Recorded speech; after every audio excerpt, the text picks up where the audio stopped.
আজকে এই keep smiling এর কালারগুলো দিয়ে পেইন্ট করব। তো এখানে ভেবেছিলাম যে একটা আকাশ থাকবে, ওই যে সন্ধ্যাবেলার যেই আকাশটা থাকে যে একটু কমলা কমলা টাইপের, ওইটা করব আর বাগান বিলাস আঁকাবো।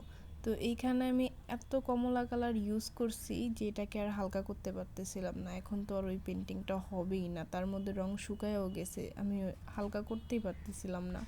তো পরে দেখলাম যে এটা কেমন যেন একটু মরুভূমি মরুভূমি হয়ে গেছে। পরে ভাবলাম যে ওই থিমের মধ্যে রেখেই এই পেন্টিংটা কমপ্লিট করে ফেলি। তো এক মরুভূমিতে পানি খুঁজে পাওয়া তো অনেকটাই কষ্টকর, কিন্তু আমার এই পেন্টিংয়ে তোমরা খুব সহজেই পানি খুঁজে পাবে।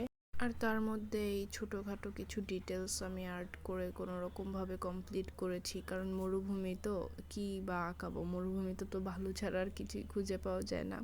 তো আমি পেন্টিং করতে গেছি একটা আর হয়ে গেছে আর একটা। তো যেই পেন্টিংটা করতে চেয়েছিলাম এটা অবশ্যই আমি নেক্সট ভিডিওতে করে দেখাবো। আজকের মতো এই পর্যন্তই। আপনাদের কেমন লাগলো অবশ্যই আপনারা কমেন্ট করে জানাবেন। সাবস্ক্রাইবটা করে দিয়েন।